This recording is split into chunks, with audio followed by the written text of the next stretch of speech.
All right, this is John Colin with GrowingYourGreens.com. Today I have another exciting episode for you. I'm here in Hollywood, and that's not Hollywood, California. That's actually Hollywood, Florida. And I'm here at a viewer's house who has watched my videos, and I've seen a few of his, and he has an amazing backyard that I saw. I took out my front lawn, and as you see, actually everybody in this whole block has a front lawn, which I think is an absolute waste of space, but some people may still want a front lawn, or in this case, a back lawn. But the video title is Have Your Lawn and Eat It Too, because he still has a lawn in his backyard, but he's also growing food, so you can have both, and I'm here to share that with you today. Because we are in Hollywood, Florida, the ground here is actually pretty sandy, so it's not optimal to be growing in the ground, so he's growing in containers. So if you want to have a container garden, this is what you need to do to grow successfully in containers, even in your backyard. So let's head to the backyard and check it out. So we're here in the backyard, and as you can see, there's a pool here. And you're thinking, hey, where's the garden, John? Well, hey, this backyard is like the coolest backyard I've ever seen. They have a little patio area with a barbecue and actually a little bar with neon signs, and then they have a pool, and this is all screened in, so actually this could be a great area to grow more plants. But then outside here, there's even a backyard with grass and food growing, and it's all in containers. So let's head back and check it out. So coming through the door of the pool area, you're just greeted by this patio. Now, people have a lot of cement patios. Maybe you have one in your condo, apartment, townhouse, or even home, and you don't have any grass space. Well, that's all right. You could do what he's doing here, and he has everything in just small nursery pots. I think these are 10 gallons, which is a nice size. And he has actually these raised up on just pieces of concrete stepping stones or pavers. And you can see all these beautiful collard plants, one collard per container. And he has over a dozen collard plants. The thing probably produces all the vegetables his family needs. Right here, smells really good. This is rosemary. During Christmas time, actually, I like the little rosemary Christmas trees. You should get one of those, one of the live ones next year. And then plant it out in your garden. You'll have rosemary pretty much year round. Let's see. There's so many containers here, we're just going to go over a few of them and then show you the grand finale, which is how he's growing basically over his lawn in his backyard. Alright, so we're over here, and here's yet more containers he has on a little brick ledge. He has these big, I think 25-gallon pots, and he's growing a lot of tomatoes all around this little patio area. And let's see, right here, some yellow grape tomatoes, and they're really nice and vibrant colors. Over on that side, he has some little red cherries, and he also has some Better Boys. And actually, this is one of my favorite plants. This one's called green Malabar spinach. So this is growing in the winter here in South Florida, and it will also grow actually really well, from what he said, in the summertime. So you can't eat the leaves, and I also like to eat the little purple berries. Now, this plant does not handle the frost well, and basically it won't make it. But it looks like here they've had a fairly mild winter. The other thing I want to point out that he does, and I'll do a close-up on this, is the way he's using these tomato cages to support his tomatoes. He says in strong winds, what will happen is the wind will blow these over and the bottoms will bend. So he's actually reinforced it with some PVC, and actually that's really smart. So let me go ahead and show you that next. So the problem that he explained is on these tomato cages, what would happen is it would blow so much that the wind would literally bend these little cages, which aren't too strong. So he took some half-inch PVC and just basically dug a hole and put that to the bottom of the container, and then just stuck these in there. So that gives the cage some additional support. You could also maybe use some PVC to extend some of the cages, a little bit taller than they would normally be.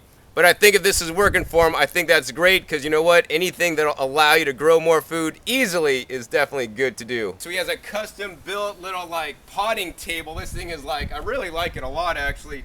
And he was sharing with me that all the plants he has growing right now are from these. And the thing that he does is he buys the starter plants, the plant starts, because he doesn't want to mess with seeds, and there's nothing wrong with that. You might end up paying a little bit more for that, but you know what? That's a service, a valuable service that enables you to grow. And maybe he had to start from seeds, he wouldn't be growing anything. And I think it's far better to be growing something rather than nothing. And he only spent about $75 to get all these starter plants. And when you look at his garden, you'd be like, that's a lot more than $75 worth of produce. So next, let's take a look at some of the other things growing in some containers, because another question that I get a lot is, hey John, you know, can I grow in containers? Well, basically he's growing everything in containers. Some happen to be larger than others. And it does work great, as I'm going to show you today. In these large containers, he's growing eggplant. I think he said this came up in his compost pile, so it looks pretty good for, compost pile eggplant. And many of his tomatoes also started in the compost pile, so even though he's not necessarily starting seeds on intentionally, they are coming up for him naturally. Wow, and this is actually some very aromatic basil here. So this is the basil. He's growing this once again in the wintertime in South Florida. Normally it does actually really well in the heat in the summertime. So if you are growing plants like this, you know, these containers, they actually can get fairly heavy. So what he's doing is he's not even filling it up all the way. He's filling it maybe half full. And what I would encourage, if you are getting containers, try to get the widest containers you can, because most plants actually don't really go too far deep down. You probably don't need containers any deeper than like 12 inches, unless you're growing maybe some root vegetables. But you do need it as wide as possible so that you can fit and grow as many plants as possible. In this area has some of my favorite aromatic herbs. No, not that stuff you're thinking of. This is actually called Cuban oregano. And what he's growing it in down here, if you could see that on the video, is just a standard 5-gallon bucket. Now this was just hit with a frost. This is not a frost tolerant herb. But it's, as you can see, it didn't frost too bad, so while it did defoliate a lot of the plant, it's actually coming back really strong. Once again, Cuban oregano, I like to eat the small little ones. Has a nice hot flavor. Delicious. So if you don't want to buy the nursery pots, you know, he actually got a lot of his at a nursery that was closing down. If you don't want to get nursery pots, just pick up a few 5-gallon buckets from a local deli or some other source, where you can get them for cheap or free. You also want to check Craigslist for containers. Many times nurseries that are closing down or landscapers are selling their old containers for really inexpensive. You could also look for pots and buckets on something like FreeCycle. Here on this section, which is right next to his pool enclosure on the wall area, he's growing a lot of things, once again, in containers. I mean, this is literally a large container garden. He's growing some kohlrabi plants all down in here. I mean, there must be at least a half dozen pots right here. Now you've seen all the containers that he's growing, but you know what? That's not even the grand finale. The grand finale is what I'm going to show you guys next. It's actually, he's growing in containers on top of his lawn, which are basically, I think, 35-gallon drums that are sawed in half that he got from his work, so they are free. So this is absolutely amazing that he's growing such a variety of things. So let me go ahead and show that to you guys next. So here we are in basically about a third of his backyard. He's growing over the grass. So this is absolutely amazing. And as I just mentioned, these 35-gallon drums are just cut in half with a circular saw and laid on the ground. And the even more amazing thing is he doesn't even have to irrigate this, because his overhead sprinklers that water his grass, guess what? They're also watering the plants. So this is like the most ingenious way that you could actually have a lawn and eat it too. Well, eat your vegetables too. And he said that he could even get his lawnmower right in between the rows too. So what better thing than that? So next, what we're gonna do is I'm gonna go show you around all the diversity and all the different crops he's actually growing here in South Florida. And remember, you can grow these too if you're in South Florida. Nothing wrong with them. They all look fabulous. So this is a 35-gallon barrel that he cut the long ways to make a nice big trough. He drilled about, I don't know, 6 holes, about half-inch holes in here for drainage, filled it up with some soil, and planted in it. And just in this one barrel, he has a 6-pack of plants, which probably cost him $2 or $3. And all these are kohlrabis. You could eat the leaves of kohlrabi, and it also makes a nice bulb. It's not under the ground, but it's a nice bulb. And I just like to slice them up into chips, dip them in some guacamole, and they're so delicious. Behind me here, he has some broccoli, and he has so much broccoli here, it's just going off. And don't forget, you can eat your broccoli leaves. Just use them like a kale or collards. Let's take a look at some other things that's growing in his garden. In this area, and in this basically half barrel, I mean, this barrel is like only about that deep, and as you know, the barrel is curved, so near the edges of the barrel, the soil is fairly shallow. Near the middle, it's a lot deeper, but he's still growing all this stuff, and it looks great, fabulous. I mean, these things are super huge. These are some mustard greens here, and behind me here is some arugula that's just starting to bolt. I mean, if you go to buy arugula in like a little bag at the store in the salad mix, I mean, it's like $6 a pound, or if you're buying like 5 ounces, it's like $3. You could save a lot of money by growing your food. And once again, the plants he used to start this, what cost him about $75. So I'm sure he's eaten at least that much, and probably at least double that much or even more already, and saved a lot of money by growing his own food. Plus it tastes a lot better, and then you have the personal satisfaction of knowing that you grew your own food too, to build your self-esteem. Yet another barrel, and here it is. I mean, this is the barrel that had the little plug in there. He kept the plug in, but once again, there are holes in the bottom. And this is some beautiful looking cilantro he's growing. Oh wow, and that is really flavorful too, tastes really good. So let's take a look at a few more crops that he's growing successfully in his half barrels here in his backyard. On either side of me, you can see his garden here, and he has some parsley here. He even has some celery back there, lots of kale and collard greens over on the other side. And he says that he can't even give this stuff away fast enough.